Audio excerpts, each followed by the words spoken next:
Will do my reading practice from the book Effective Public Speaking by Dale Carnegie. Here I am.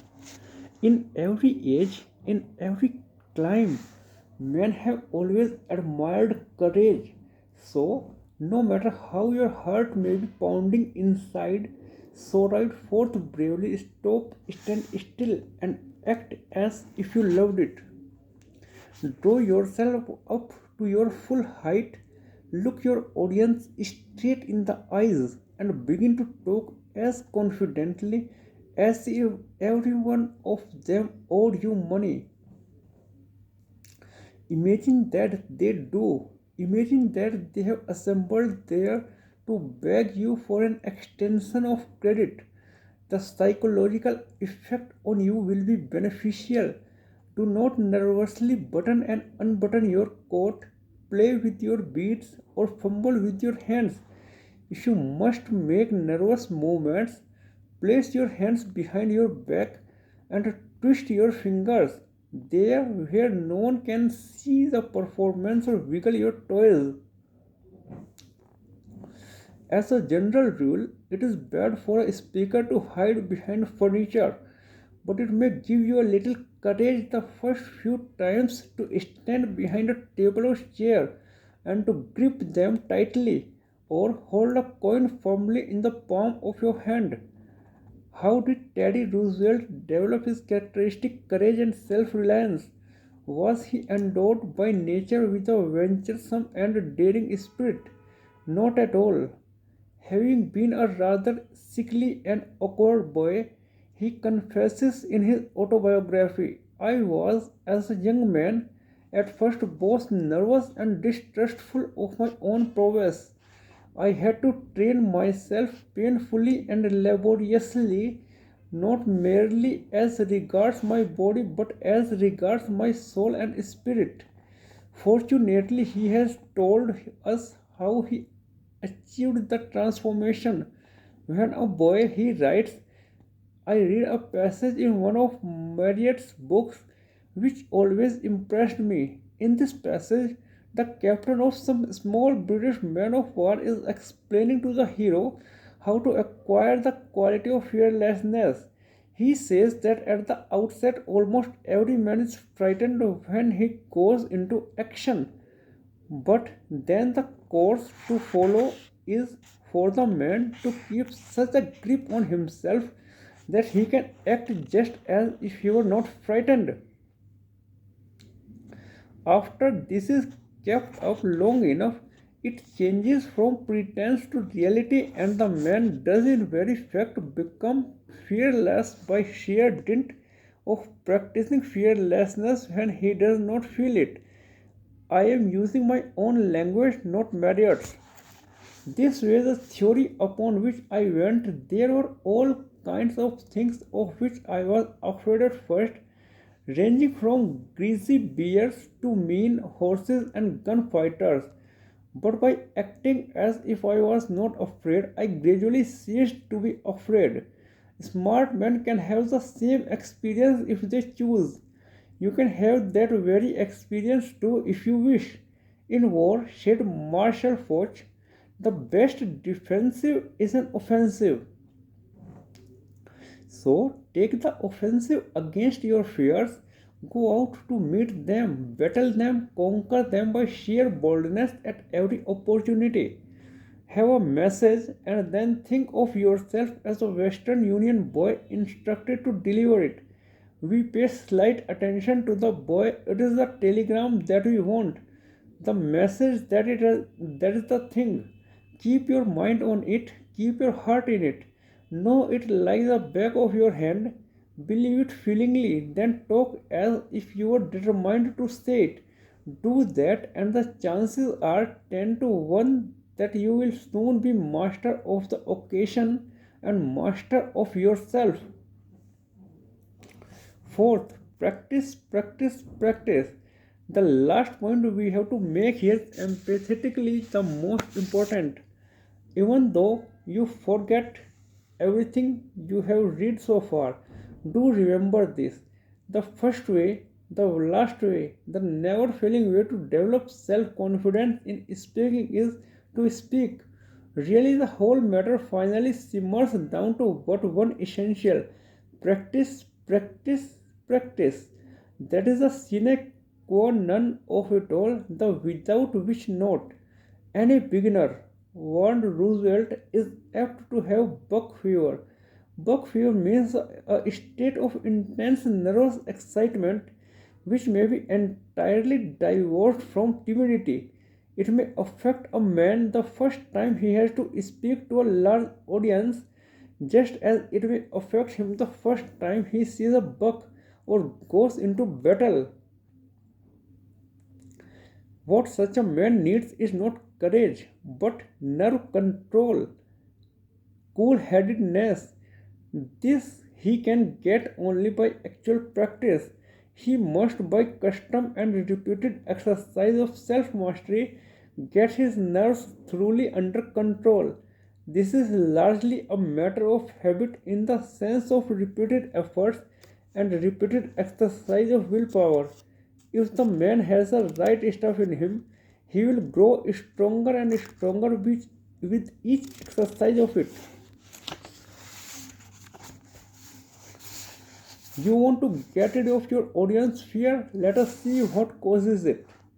Fear is begotten of ignorance and uncertainty, says Professor Robinson in The Mind in the Making. To put it another way, it is the result of lack of confidence. And what causes that? It is the result of not knowing what you can really do. And not knowing what you can really do is caused by a lack of experience. When you get a record of successful experience behind you, your fears will vanish. They will melt like night mist under the glare of a July sun. One thing is certain, the accepted way to learn to swim is to plunge into the water. You have been reading this book long enough. Why not toss it aside now and get busy with the real work in hand?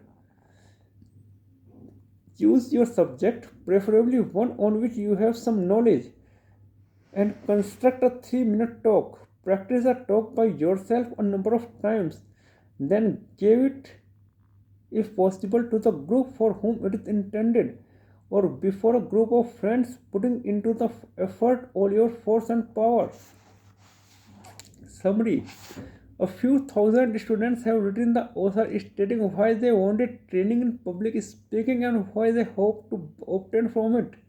The prime reason that almost all of them gave was this: they wanted to conquer their nervousness, to be able to think on their feet, and to speak with self confidence and ease before a group of any size. The ability to do this is not difficult to acquire. It is not a gift bestowed by Providence on only a few rarely endowed individuals.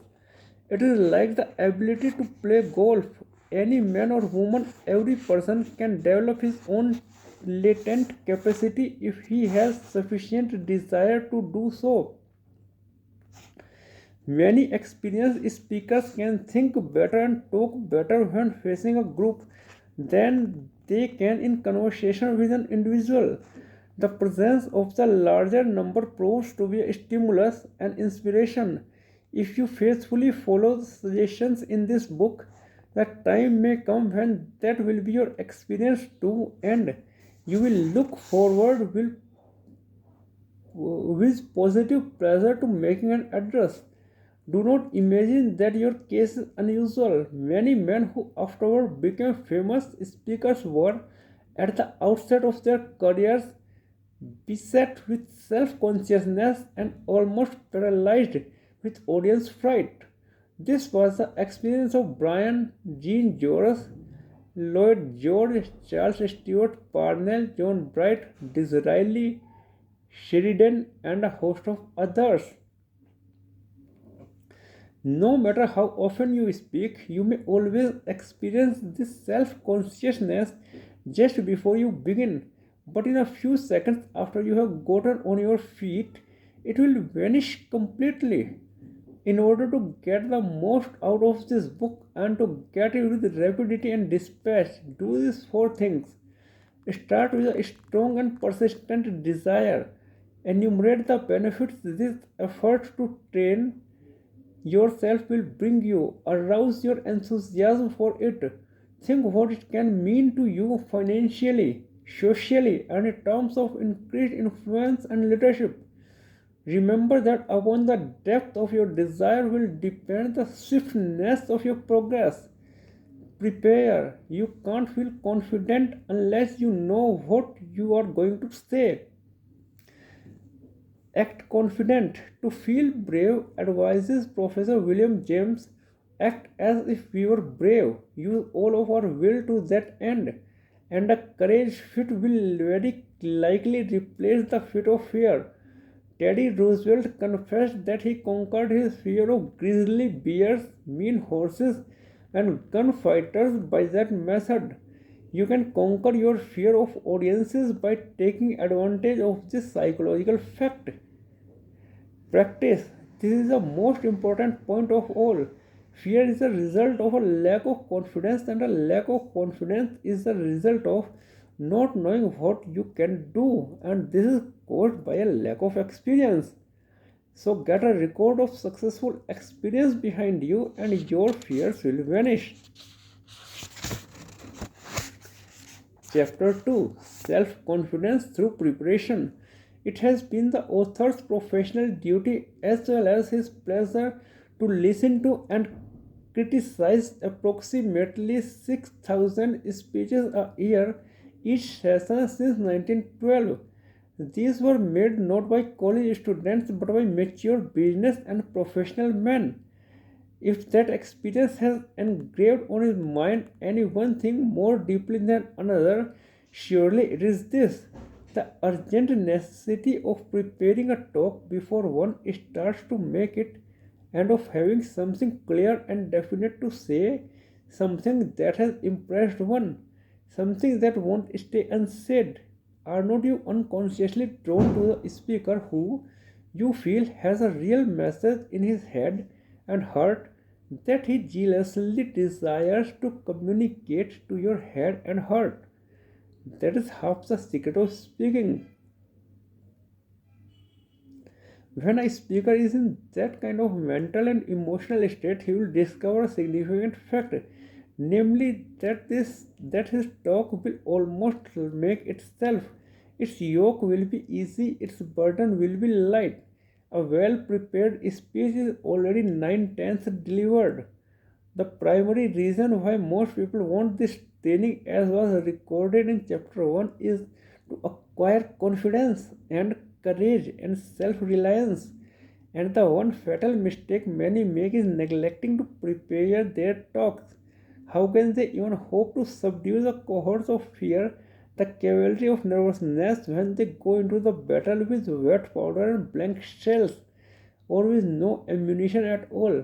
Under the circumstances, small wonder that they are not exactly at home before an audience. I believe, said Lincoln in the White House, that I shall never be old enough to speak without embarrassment when I have nothing to say. If you want confidence, why not do the things necessary to bring it about? Perfect love, wrote the Apostle John, casted a fear. So does perfect preparation. Webster said he would as soon think of appearing before an audience half closed as half prepared. Why don't we prepare our talks more carefully? Why? Some don't clearly understand what preparation is nor how to go about it wisely. Others plead a lack of time. So we shall discuss these problems rather fully in this chapter. The right way to prepare. What is preparation? Reading a book. That is one kind, but not the best. Reading may help, but if one attempts to lift a load of canned thoughts out of a book and to give them out immediately as on, the whole performance will be lacking in something. The audience may not know precisely what is lacking, but they will not warm to the speaker.